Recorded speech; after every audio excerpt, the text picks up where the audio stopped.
ടൊവിനോ തോമസ് അവതരിപ്പിക്കുന്ന വർഗീസ് എന്ന പോലീസ് കോൺസ്റ്റബിളിന്റെ ജീവിതത്തിലൂടെ അല്ലെങ്കിൽ അദ്ദേഹം നോക്കിക്കാണുന്ന രീതികളിലൂടെയാണ് സിനിമയുടെ കഥ പറഞ്ഞു പോകുന്നത്. മുത്തങ്ങ സമരം നമുക്ക് എല്ലാവർക്കും ഓർമ്മയുണ്ടായിരിക്കും. 2003 സംഭവിച്ചത്. സിനിമയുടെ തുടക്കത്തിൽ ഇതൊരു സാങ്കല്പികമായ കഥയാണ്, വേറെ യാതൊരു സംഭവങ്ങളുമായിട്ട് ബന്ധമില്ലെന്നൊക്കെ പറയുന്നുണ്ടെങ്കിലും 2003 തന്നെയാണ് സിനിമയുടെ കഥയും സെറ്റ് ചെയ്തിരിക്കുന്നത്. ആ ഒരു ടൈം ലൈനിൽ തന്നെയാണ് സിനിമ ആരംഭിക്കുന്നത്. നമ്മുടെ ടൊവിനോ തോമസിന്റെ കഥാപാത്രത്തിലൂടെയാണ്. പുള്ളി ഒരു കെയർ ഫ്രീ ആയിട്ട് നടക്കുന്ന, അല്ലെങ്കിൽ PSC ടെസ്റ്റ് എഴുതിയിട്ട് ജോലി കിട്ടിയിട്ട് ആ ജോലികളിൽ കയറാതെ വേറെ നല്ല ബെറ്റർ ആയിട്ടുള്ള ഒരു ഓപ്പർച്യൂണിറ്റിക്ക് വേണ്ടി കാത്തിരിക്കുന്ന ഒരു കഥാപാത്രമായിട്ടാണ്. പിന്നീട് അദ്ദേഹത്തിന്റെ ഫാമിലി ലൈഫും കാര്യങ്ങളും എല്ലാം കാണിക്കുന്നുണ്ട്. പക്ഷെ പിന്നീട് സാഹചര്യങ്ങളുടെ ഒരു സമ്മർദ്ദം മൂലം പിന്നീട് ഒരു കോൺസ്റ്റബിൾ ആയിട്ടുള്ള ഒരു ജോലി ഏറ്റെടുക്കുന്നു. പിന്നീട് ഒരു മിഷന് വേണ്ടിയിട്ട് അദ്ദേഹത്തിന് ഈ ഒരു ആദിവാസി സമരം, ആ ഒരു സമര മുഖത്തേക്ക് ഇദ്ദേഹത്തിന് പോകേണ്ടി വരുന്നു.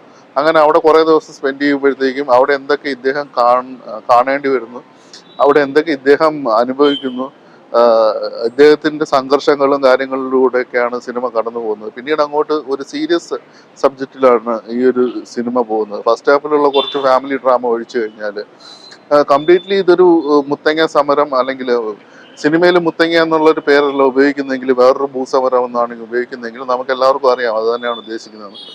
കംപ്ലീറ്റ്ലി ഇതൊരു ഭൂസമരത്തിനെ ബേസ് ചെയ്തിട്ട് അവർക്ക് എടുക്കാൻ പറ്റില്ല. അതുകൊണ്ട് തന്നെയാണ് ഒരു ഫിക്ഷണൽ ക്യാരക്ടറിനെ ഉണ്ടാക്കിയിട്ട് ഇങ്ങനെ അതിന്റെ ഏകദേശം ഒരു 80% അവർ കവർ ചെയ്തിട്ടുണ്ട്. ഒരു ഭൂസമരത്തിന്റെ ഒരു എക്സ്ട്രാക്ട് എന്താണെന്ന് പ്രേക്ഷകർക്ക് സിനിമ കാണുമ്പോൾ തന്നെ മനസ്സിലാവും. അതുപോലെ തന്നെ സിനിമയിലെ പാട്ടുകൾ ഓൾറെഡി തന്നെ വളരെ ഹിറ്റായി മാറിക്കഴിഞ്ഞിരിക്കുകയാണ്. അതിൽ തന്നെ ഒരു ട്രൈബൽ സോങ് ഉണ്ട്, അത് വളരെ മനോഹരമായിട്ടാണ് വിഷ്വലൈസ് ചെയ്തിരിക്കുന്നത്. തീർച്ചയായിട്ടും ഇതൊക്കെ ഒരു ഗ്ലോബൽ റെക്കഗ്നിഷനൊക്കെ കിട്ടേണ്ട രീതിയിലുള്ള ഒരു ഒരു ഒരു തീമാണ് അവർ സെറ്റ് ചെയ്തിരിക്കുന്നതെന്നാണ് എനിക്ക് വ്യക്തിപരമായിട്ട് തോന്നിയത്. ഇനി കൂടാതെ മറ്റ് കഥാപാത്രങ്ങളെ പറ്റി പറയുകയാണെങ്കിൽ സുരാജ് വെഞ്ഞാറമ്മൂട് വളരെ മികച്ച ഒരു സപ്പോർട്ടിങ് ക്യാരക്ടറായിട്ട് വരുന്നുണ്ട്. അതോടൊപ്പം തന്നെ തമിഴിലെ പ്രശസ്ത സംവിധായകനും നടനുമായ ചേരൻ, അദ്ദേഹവും ഒരു ഇമ്പോർട്ടൻ്റ് ആയിട്ടുള്ള റോളിൽ വരുന്നുണ്ട്. അങ്ങനെ ആകമൊത്തം നോക്കിക്കഴിഞ്ഞാൽ ഒരു സീരിയസ് മോഡിൽ ഇനി എടുത്തു പറയേണ്ട ഒരു കാര്യം എന്ന് വെച്ച് കഴിഞ്ഞാൽ പലയിടത്തും ഇമോഷണലി നല്ല രീതിയിലുള്ളൊരു കണക്ട് ആവുന്നുണ്ട്. കണ്ണ് നനയിക്കുന്ന കുറെ സീനുകൾ ഈ സിനിമയിൽ ഉടനീളം വന്നു പോകുന്നുണ്ട്. പ്രത്യേകിച്ച് മുത്തങ്ങ സമരത്തിനെ കുറിച്ച് ആഴത്തിൽ പഠിച്ചവർക്കോ അല്ലെങ്കിൽ ആഴത്തിൽ കേട്ടറിഞ്ഞവർക്കോ പെട്ടെന്ന് ആ ഒരു ഫ്രെയിമൊക്കെ ആയിരിക്കും മനസ്സിലൂടെ കടന്നു പോകുക. അപ്പൊ എന്നെ സംബന്ധിച്ച് അന്ന് ഞാൻ +2 കഴിഞ്ഞിരിക്കുന്ന സമയമാണ്.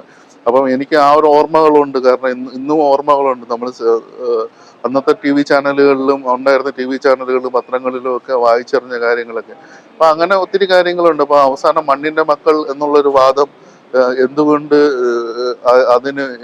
എന്തുകൊണ്ടാണ് അതിന് ഇമ്പോർട്ടൻസ് ഉള്ളത് എന്നിങ്ങനെയൊക്കെ ആകെ മൊത്തത്തിൽ സിനിമ പറഞ്ഞു വെക്കുന്നുണ്ട്. അങ്ങനെ തീർച്ചയായിട്ടും ഒരു തിയേറ്റർ വാച്ച് ഡിമാൻഡ് ചെയ്യുന്ന ഒരു സിനിമ തന്നെയാണ് നരിവേട്ട.